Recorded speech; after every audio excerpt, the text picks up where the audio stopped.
ચાલો વિદ્યાર્થી મિત્રો, આપણે લાસ્ટ લેક્ચરની અંદર રસાયણ વિજ્ઞાનમાં આપણે છેલ્લે વાત કરી વાત ભઠ્ઠી, એટલે ધાતુ ઓક્સાઇડમાંથી આયનનું નિષ્કર્ષણ સમજ્યા.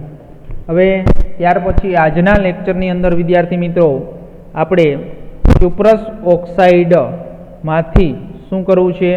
તો ક્યુપ્રસ ઓક્સાઇડમાંથી આપણે કોપર મેળવવું છે, કોપરનું નિષ્કર્ષણ કરવું છે. તો આપણે શરૂઆતની અંદર કાચી ધાતુની અંદર અભ્યાસ કર્યો તો પ્રાપ્તિ સ્થાનની અંદર કાચી ધાતુ તો કોપરની Cu2S અને Cu2O આ બે કાચી ધાતુ હતી. Cu2O જેને ક્યુપ્રાઇટ કહેતા હતા અને Cu2S જેને કોપર ગ્લાન્સ કહેતા હતા. તો આ બે કાચી ધાતુ છે, તો એની અંદર આપણે ઓક્સાઇડમાંથી કોપર મેળવવું છે, એટલે સલ્ફાઇડમાં મેળવી શકાય. પહેલાંનું ઓક્સિડેશન કરી નખાય, એટલે ઓક્સિડેશન કરતાં શેમાં રૂપાંતરણ થઈ જાય? ઓક્સાઇડમાં. પણ અહીંયા પાછો સલ્ફર ડાયોક્સાઇડ વાયુ શું થાય? ઉત્પન્ન થાય અને વાતાવરણની અંદર છે એ પ્રદૂષણ ફેલાવે. એટલે વધારે મોસ્ટ આઈએમપી છે કે ભાઈ ક્યુપ્રસ ઓક્સાઇડમાંથી છે એ ડાયરેક્ટ રિડક્શન કરી શકાય. હવે જો લખેલું છે ક્યુપ્રસ ઓક્સાઇડ, શું લખ્યું છે? ક્યુપ્રસ ઓક્સાઇડ, અને કાઉન્સમાં લખ્યું છે કોપર 1 ઓક્સાઇડ. તો આ શું કા લખ્યું છે? એનો મિનિંગ અહીં તમને સમજાવી દઉં. જો કોપર શું છે? આપણી ધાતુ. આ 1 છે એની ઓક્સિડેશન અવસ્થા ખબર છે ને, આવડે છે ને બધાને શોધતા. Cu2O હોય, કેટલા છે? કોપર 2, એટલે એની આપણે ઓક્સિડેશન અવસ્થા શોધવી છે. એટલે 2x ઓક્સિજનની ઓક્સિડેશન અવસ્થા શું હોય? -2 ઇક્વલ ટુ શું થાય? 0. તો 2x ઇક્વલ ટુ આ સામેની બાજુ જાય તો શું થઈ જાય? +2, અને x ઇક્વલ ટુ 2/2 એટલે ઇક્વલ ટુ 1. એટલે અહીંયા કોપર છે એની ઓક્સિડેશન અવસ્થા 1 છે, એટલે અહીંયા એનું નામ છે એ IUPAC નામ પ્રમાણે કરીએ તો કોપર 1 ઓક્સાઇડમાંથી કોપરનું નિષ્કર્ષણ કરવું છે. હાલો, ઓક્સાઇડની બનાવટ અંગેનો આપણે હમણાં આલેખ જોયો. ડેલ્ટા RG વિરુદ્ધ ટીના આલેખની અંદર Cu2O રેખા અલગ ઉપર ઊંચી આવે છે. આથી કોપરની ઓક્સાઇડ અયસ્કને કોક સાથે ગરમ કરતા સીધું અને સરળતાથી ધાતુમાં રિડક્શન સહેલાઈથી થઈ શકે છે. તો કાર્બન કાર્બન મોનોક્સાઇડ અને કાર્બનમાંથી કાર્બન ડાયોક્સાઇડ બંને રેખાઓ આલેખમાં ખાસ કરીને 500 થી 600 કેલ્વિન તાપમાનથી ઘણી જ નીચી જગ્યાએ છે. તો ઘણી અયસ્કો છે એ આપણે હમણાં જ કીધું તમને સલ્ફાઇડ સ્વરૂપે હોય અને કેટલીક આયન પણ ધરાવતી હોય. સલ્ફાઇડ અયસ્કનું પહેલાં શું કરવામાં આવે? તો જો તમે સલ્ફાઇડ આ ધાતુ પસંદ કરો ને તો એનું પહેલાં ભૂંજન કરવું પડે.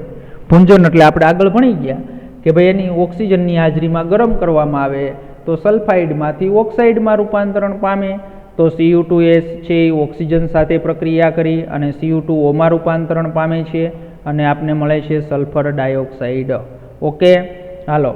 તો આ ભૂંજનની પ્રક્રિયા કરી એટલે જો સલ્ફાઇડ યુક્ત કાચી ધાતુ લ્યો ને તો એને સૌ પ્રથમ પહેલાં શેની અંદર રૂપાંતરિત કરી દેવાની? ઓક્સાઇડમાં રૂપાંતરિત કરી દેવાની. ત્યારબાદ ઓક્સાઇડનું ડાયરેક્ટ આપણે હમણાં જ વાત કરી કોક છે એટલે કાર્બનનો ઉપયોગ કરી અને સહેલાઈથી છે એ ધાત્વીય કોપરમાં શું કરી શકાય? રિડક્શન કરી શકાય. તો Cu2O છે એ કાર્બન સાથે પ્રક્રિયા કરી અને શું આપે છે આપને? કોપર અને પ્લસ કાર્બન મોનોક્સાઇડ. એટલે આપણે શું મળી ગયું? કોપર ધાતુ મળી ગઈ અને પ્લસ કાર્બન મોનોક્સાઇડ મળી ગયો. પણ ખરેખર આ પ્રક્રમ છે એ શેની અંદર કરવામાં આવે છે? તો આગળ આપણે જે આકૃતિ આવી હતી પરાવર્તન ભઠ્ઠીમાં. શેની અંદર? પરાવર્તન ભઠ્ઠીમાં. તો ખરેખર પ્રક્રમમાં અયસ્કને છે એ કોની સાથે? સિલિકા સાથે મિશ્ર કરવામાં આવે. સિલિકા એટલે રેતી, SiO2.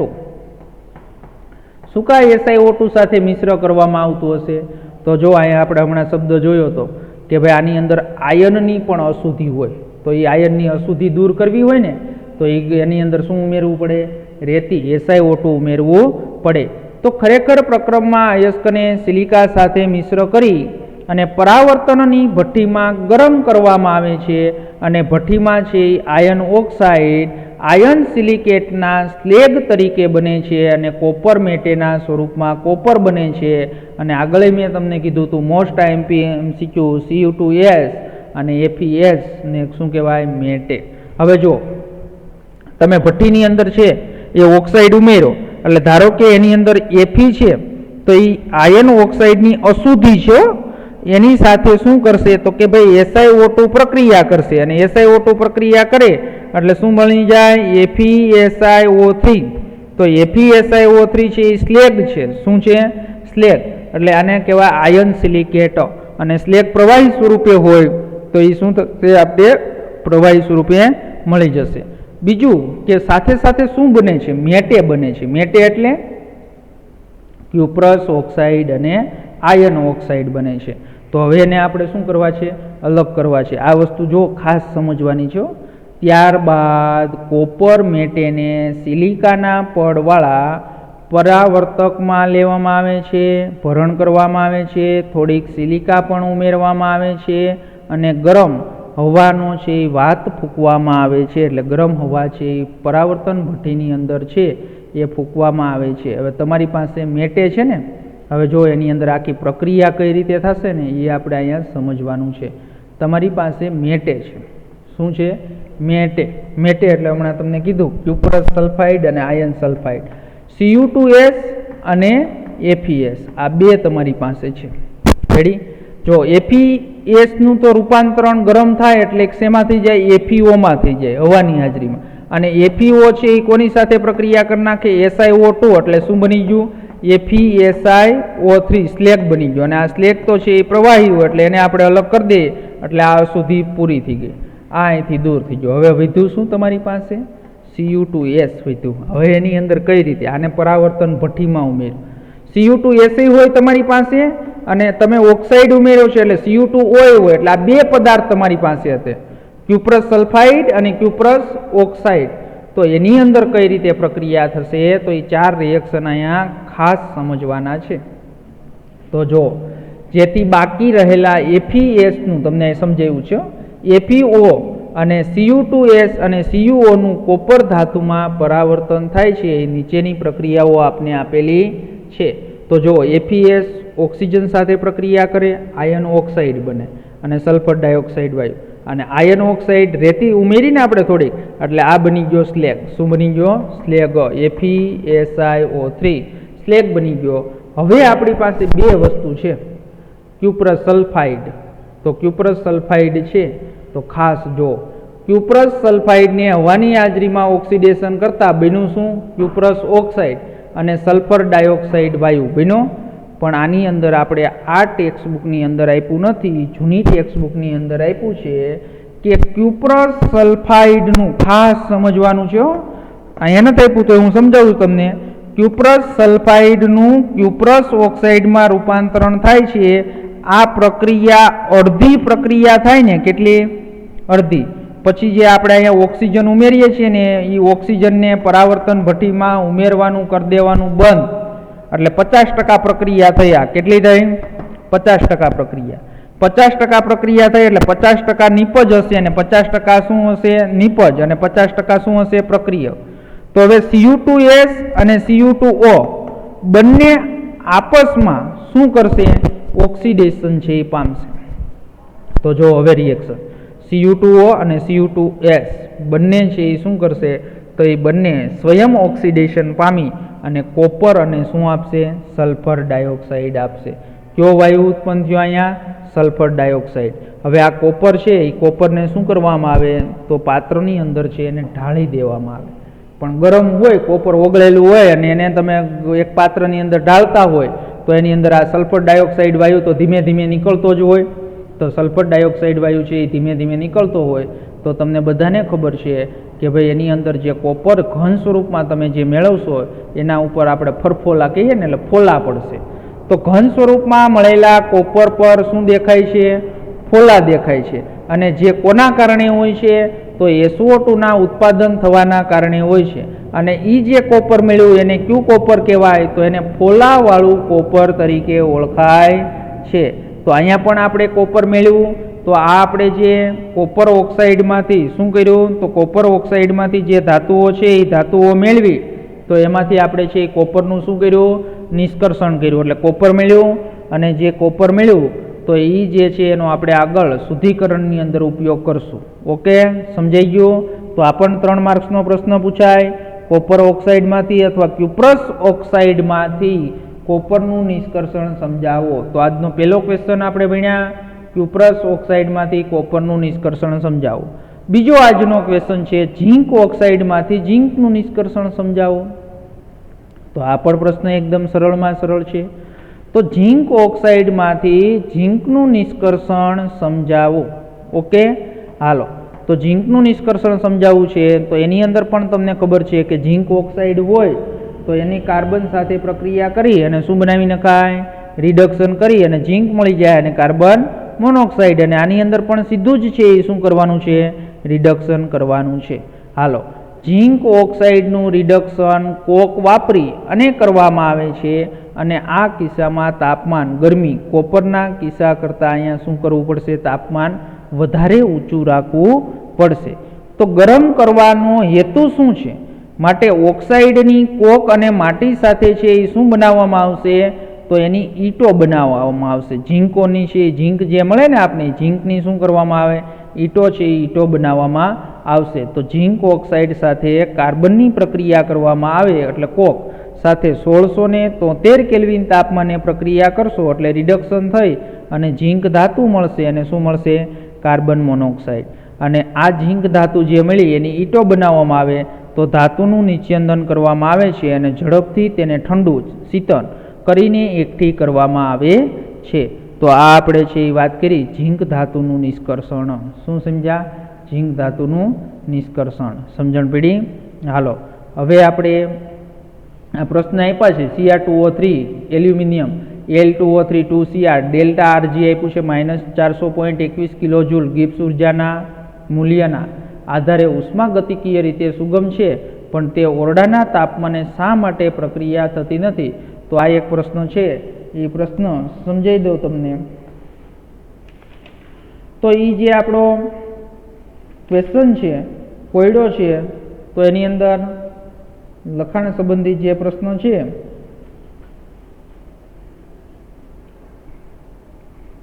હાલો, તો એની અંદર આપણે એમ કીધું ઉષ્માગતિય રીતે એલ્યુમિનિયમ છે અને મેગ્નેશિયમ,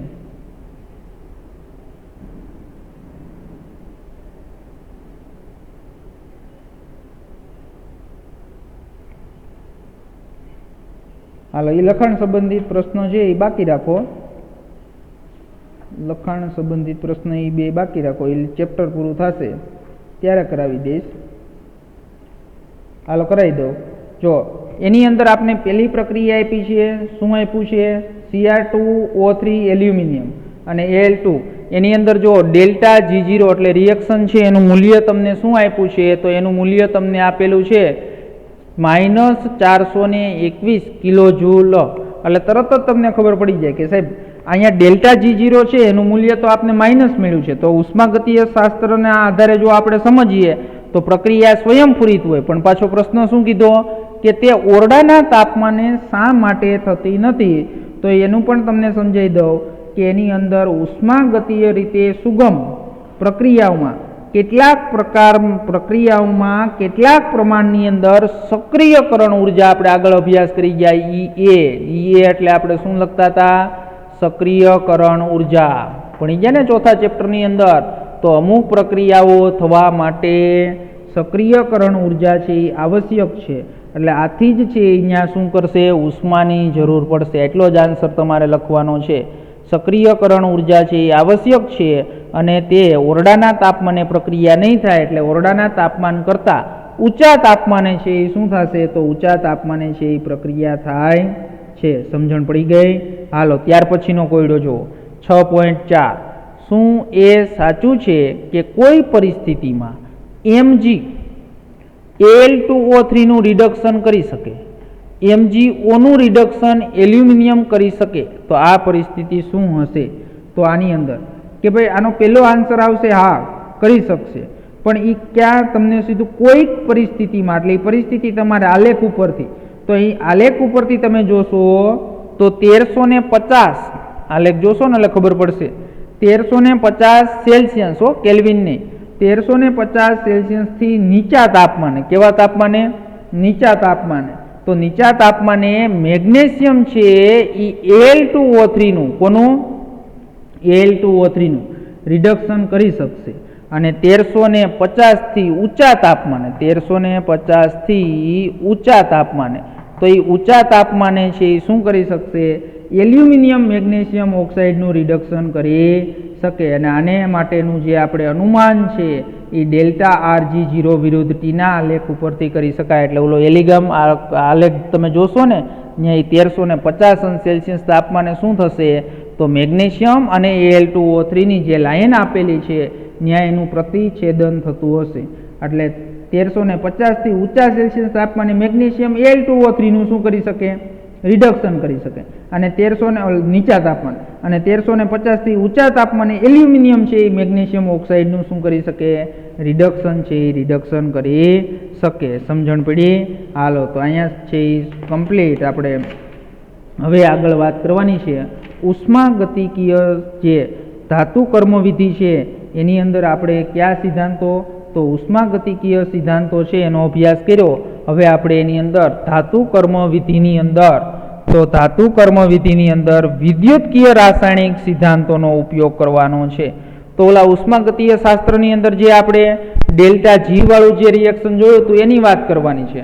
અને જો વિદ્યુત રાસાયણિક તમને શબ્દ વાપરે તો એની અંદર આપણે તમને મેં અહીંયા સૂત્ર લખ્યું હતું એ લેક્ચરની અંદર કે ભાઈ ડેલ્ટા G0 ઇક્વલ ટુ, તો આ સૂત્ર છે એ તમારે ત્રીજા ચેપ્ટરની અંદર આવશે અને 11મા ધોરણની અંદર આવશે -NE0F. ખબર છે ને આ ડેલ્ટા G0 ઇક્વલ ટુ બીજું સૂત્ર આપણે 11મા ધોરણની અંદર ઉષ્માગતિકીય ચેપ્ટરની અંદર આવી ગયું. n છે એ શું છે? તો n છે એ ઇલેક્ટ્રોનમાં થતો ફેરફાર. શું છે? ઇલેક્ટ્રોનનો ફેરફાર. જ્યાં E છે તો E0 શું છે? તેનો રિડક્શન પોટેન્શિયલ. શું છે? EMF. તો રિડક્શન પોટેન્શિયલ છે. અને જ્યારે F છે એ શું છે? તો F છે એ ફેરેડે અચળાંક. શું છે F? ફેરેડે અચળાંક. હાલો તો આના ઉપરથી આપણે ડેલ્ટા G છે તો ડેલ્ટા Gની આપણે વાત કરીએ. તો એની અંદર ધાતુ કર્મવિધિની અંદર વિદ્યુત રાસાયણિક સિદ્ધાંતોનો છે એ અભ્યાસ કરવાનો છે. તો આપણે તાપ ધાતુ કર્મવિધિનો ઉષ્માગતિકીય સિદ્ધાંતો કેવી રીતે લાગુ પાડી શકીએ તે શીખ્યા આપણે. હવે આવા જ સિદ્ધાંતો દ્રાવણમાં અથવા પીગલિત અવસ્થામાં ધાતુ આયનનું છે એ રિડક્શન કરવા માટે અસરકારક છે. અહીંયા તે છે વિદ્યુત વિભાજન દ્વારા અથવા કેટલાક રિડક્શન કરતા તત્વોના ઉમેરણથી રિડક્શન કરવામાં આવે છે. તો હવે જો આપણી પાસે પીગલિત ધાતુ હોય તો એનું આપણે છે શું કરવું પડે? તો એનું વિદ્યુત વિભાજન કરવું પડે. તો વિદ્યુત વિભાજન કરવા માટે આપણે વિદ્યુત રાસાયણિક સિદ્ધાંતોનો ઉપયોગ કરવો પડે. તો પીગલિત ધાતુ ક્ષારના રિડક્શનમાં વિદ્યુત વિભાજન કરવામાં આવે છે. તો આવી પદ્ધતિઓ વિદ્યુત રાસાયણિક સિદ્ધાંતો પર આધારિત છે જેને આપણે નીચેના સમીકરણ દ્વારા સમજી શકાય. તો આપણે સમીકરણ હમણાં જ લખ્યું delta G0 equal to -NE0F. તો ત્યાં મેં તમને કીધું n છે ઇલેક્ટ્રોનની સંખ્યા છે, E0 એટલે પ્રણાલી દ્વારા રચાયેલ રેડોક્સ યુગ્મનો પ્રમાણિત વિદ્યુત ધ્રુવ પોટેન્શિયલ છે અને F છે એ ફેરેડે અચળાંક છે. અને Fનું મૂલ્ય પણ તમને ખબર હશે 96500. ઓકે. તો વધુ પ્રતિક્રિયાત્મકતા ધાતુઓનું રિડક્શન પોટેન્શિયલના મૂલ્ય વધુ ઋણ હોય છે. 11મા ધોરણમાં ઓલું કોષ્ટક આવતું કે ભાઈ જેનું વધારે ઋણ મૂલ્ય એટલી જ ધાતુઓની રિડક્શન કરવાની ક્ષમતા વધારે. તેથી તેમનું રિડક્શન કરવું મુશ્કેલ છે. જો બે E0 મૂલ્યનો તફાવત ધન મળે તો અનુરૂપ હોય તો પરિણામે સમીકરણ છે એ ડેલ્ટા Gનું મૂલ્ય શું મળે? ઋણ. જો ઋણ બને તો ઓછી પ્રતિક્રિયાત્મક ધાતુ દ્રાવણમાંથી બહાર આવી શકે અને વધુ પ્રતિક્રિયાત્મક ધાતુ છે એ દ્રાવણમાં જાય. તો એ તો આપણે છે એ કેટલામાં? 9મા ધોરણમાંથી આપણે અભ્યાસ કરીએ છીએ. તો બધાને ખબર જ છે. તો એ આકૃતિ દોરીને સમજાવી દઉં તમને. આ એક બીકર લ્યો. બીકરની અંદર CuSO4નું વાદળી કલરનું દ્રાવણ ભરો. પછી એની અંદર તમે ઝેડેનનો સળિયો ડુબાડો. તો થોડાક સમય પછી, કલાક પછી આ ધીમે ધીમે CuSO4ના દ્રાવણનો વાદળી રંગ છે એ ધીમે ધીમે આછો થતો જશે. અને એક સમય એવો આવશે કે જે છે એ શું થશે? સંપૂર્ણ વ્હાઇટ થઈ જશે. તો તમને અહીંયા ખબર પડી કે Cu+2 હતું તો Cu+2 માંથી શું બન્યું? Cu. કેવી રીતે? તો ખબર છે ને આ પ્રક્રિયા આખી કઈ રીતે થાય? તો જો આખી પ્રક્રિયા અહીં લખું, CuSO4 હોય એની સાથે Zn પ્રક્રિયા કરે, શું બને? ZnSO4 અને પ્લસ શું બનશે? Cu. તો એ જ પ્રક્રિયા અહીંયા લખેલી છે. તો અહીંયા કોપર આપણે મળ્યું, એટલે જો અહીંયા કોપર +2 હતું એમાંથી શું થયું? 0. Zn અહીંયા 0 હતું એમાંથી Zn શું થયું? +2. તો એ જ પ્રક્રિયા જો અહીંયા લખી છે. Cu+2 સાથે Fe સોલિડ પ્રક્રિયા કરશે એટલે Cu મળશે અને Fe+2 મળશે. તો આ સાદા વિદ્યુત વિભાજનમાં M+N આયન છે એ ઋણ વિદ્યુત ધ્રુવ એટલે કેથોડ તરફ છે વિભારિત થાય, એટલે ત્યાં કોના ઉપર જમા થાય? કેથોડ ઉપર જમા થશે અને ત્યાં તે છે એ શું થાય? નિક્ષેપિત થાય છે, એટલે નિક્ષેપિત થશે. અને નિપજતી ધાતુની પ્રતિક્રિયાત્મકતાને ધ્યાનમાં રાખીને પણ સાવચેતી રાખવામાં આવે છે. તો તમને બધાને ખબર છે કોપર કરતાં ઝીંક ધાતુની સક્રિયતા વધારે, એટલે શું થયું કે ભાઈ આ પ્રક્રિયા થઈ. આના કરતાં ઉલટું તમે કરી નાખો, આમ ZnSO4 નું દ્રાવણ લ્યો તમે અને એમાં તમે છે એ શું કરો? તો એમાં તમે કોપરનો સળિયો રાખો, ગમે એટલી પ્રક્રિયા ગમે એટલો સમય પીડા રહેવા દેશો, પ્રક્રિયા નહીં થાય. શું કા પ્રક્રિયા નહીં થાય? તો કે ભાઈ ઝીંક ધાતુ છે એ કોપર ધાતુ કરતાં ઝીંક ધાતુની પ્રતિક્રિયાત્મકતા કેવી છે? તો એની પ્રતિક્રિયાત્મકતા વધારે છે, એટલે પ્રક્રિયા થશે નહીં. તો અને યોગ્ય પદાર્થોના વિદ્યુત ધ્રુવ તરીકે ઉપયોગ કરવામાં આવે છે અને કેટલીક વખત અભિવાહ પિઘલિત દ્રવ્યને વધુ વિદ્યુત વાહક છે એ ઉમેરવા માટે આવે છે. અભિવાહ એટલે પિઘલિત દ્રવ્યોને વધારે વિદ્યુત વાહક બનાવવા માટે ઉમેરવામાં આવશે. તો હમણાં જે આપણે આવતા લેક્ચરની અંદર હોલ હેરાઉલ્ટ પદ્ધતિ એલ્યુમિનિયમની જોશું ને, એની અંદર આપણે છે એ શું કરશું? તો એની અંદર અભિવાહ પદાર્થ છે એ પદાર્થ ઉમેરશું, ત્યારે પાછી તમને એની અંદર વાત કરીશ. ચાલો, એ જ આવી ગઈ એલ્યુમિનિયમની પદ્ધતિ. હવે જો આ જે ક્વેશ્ચન છે ને એ ક્વેશ્ચન મોસ્ટ IMP છે. કેવો છે? Most IMP. તો આ ક્વેશ્ચન છે એ કેવી રીતે પૂછાય એ પણ હું તમને વાત કરી દઉં. એલ્યુમિનામાંથી અહીંયા લખું છું, આ ક્વેશ્ચન મોસ્ટ IMP 3 માર્ક્સનો છે, 10માં આવી ગયો. એલ્યુમિનામાંથી એલ્યુમિનિયમનું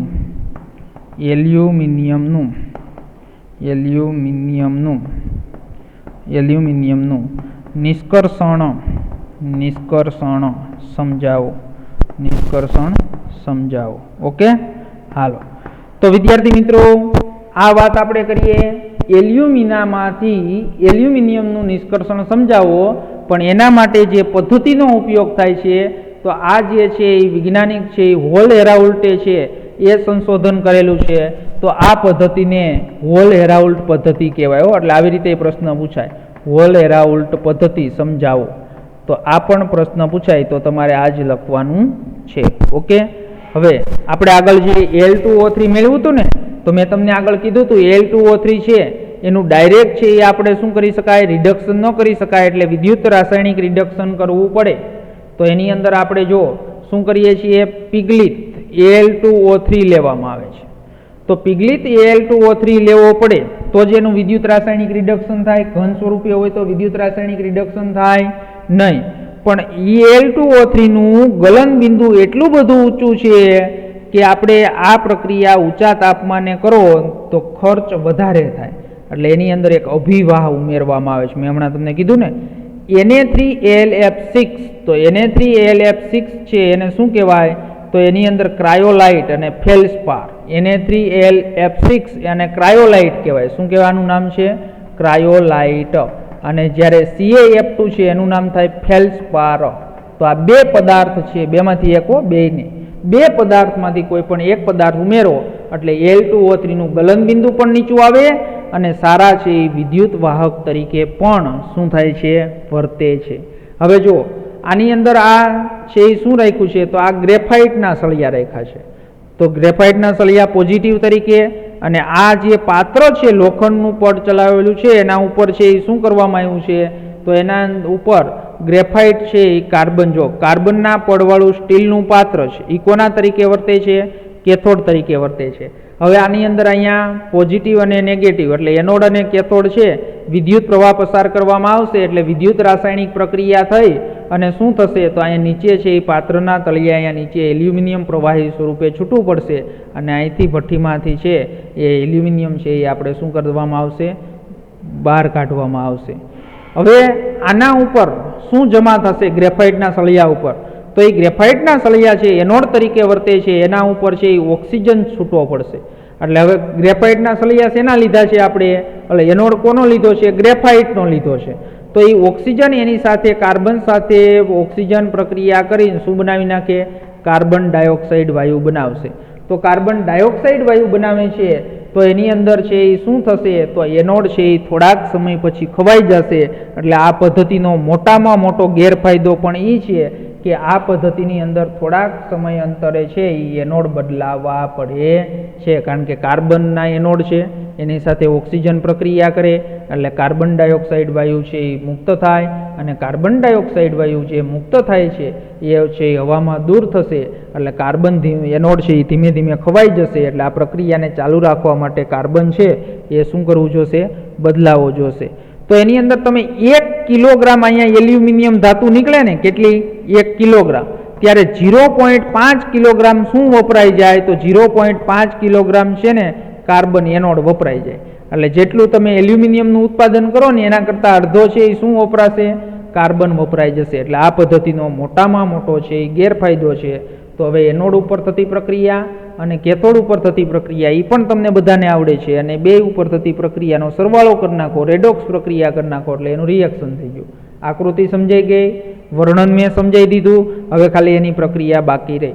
હાલો, તો એલ્યુમિનિયમ, તો એલ્યુમિનિયમની ધાતુ કર્મવિધિમાં શુદ્ધ કરેલા Al2O3 ને, તો Al2O3 ને છે ક્રાયોલાઇટ અથવા ફેલ્સપાર સાથે મિશ્ર કરવામાં આવે છે, જેને મેટ્રિક્સનું ગલનબિંદુ નીચું લાવવા માટે, એટલે ધાતુ આપણે જે છે ને કાચી ધાતુ એનું ગલનબિંદુ નીચું લાવવા માટે અને વાહકતામાં વધારો કરવા માટે ઉપયોગી છે. તો પિગલિત જે મેટ્રિક્સ છે એનું વિદ્યુત વિભાજન કરવામાં આવે છે, અને કાર્બનનું ચડાવેલું છે એ ચડાવેલ સ્ટીલનું વાસણ છે કોના તરીકે, કેથોડ તરીકે, અને ગ્રેફાઇટ છે એનોડ તરીકે વર્તે છે. અને આખી પ્રક્રિયા આવડિયા જ થશે. Al2O3 O3 + 3 કાર્બન એટલે એલ્યુમિનિયમ અને કાર્બન ડાયોક્સાઇડ. તો તમે તો હમણાં એમ કહેતા કાર્બન સાથે પ્રક્રિયા ન કરે, રાસાયણિક પ્રક્રિયા ન કરે, વિદ્યુત રાસાયણિક વિભાજન તો થાય જ હો, એટલે વિદ્યુત રાસાયણિક પ્રક્રિયા છે, આ રાસાયણિક પ્રક્રિયા નથી હો. તો આ પ્રક્રમમાં વિશાળ પાયા પર હોલ એરાઉલ્ડ પદ્ધતિ તરીકે ઓળખાય છે. એટલે જો તમને 3 માર્ક્સની અંદર ક્વેશ્ચન પૂછાય હોલ એરાઉલ્ડ પદ્ધતિ સમજાવો, તો આકૃતિ દોરવાની છે, વર્ણન લખવાનું છે, અને એનોડ અને કેથોડ ઉપર થતી પ્રક્રિયા લખવાની છે. હાલો, આમ પિગલિત દ્રવ્યનું વિદ્યુત વિભાજન કોષમાં કાર્બન છે એ વિદ્યુત ધ્રુવ તરીકે વાપરીને કરવામાં આવે છે. તો એનોડ પર ઉત્પન્ન થતો કયો વાયુ ઉત્પન્ન થાય છે, ઓક્સિજન. તો એ એનોડના કાર્બન સાથે પ્રક્રિયા કરે છે, અને કાર્બન અને કાર્બન ડાયોક્સાઇડ શું છે, નિપજ આપને આપે છે. અને આ પ્રમાણે મેં હમણાં જ તમને કીધું, દર 1 કિલોગ્રામ એલ્યુમિનિયમની નિપજ માટે આશરે 0.5 કિલોગ્રામ છે એ કાર્બન છે એનોડ બળી જાય છે, અને વિદ્યુત વિભાજનની પ્રક્રિયા નીચે પ્રમાણે આપેલી છે. તો આ પદ્ધતિનો એ મોટામાં મોટો શું છે, ગેરફાયદો છે. હવે જોઈએ કેથોડ ઉપર, તમને ખબર જ છે. હાલો, તમે લીધું શું, તો કે Al2O3 લીધું, રેડી.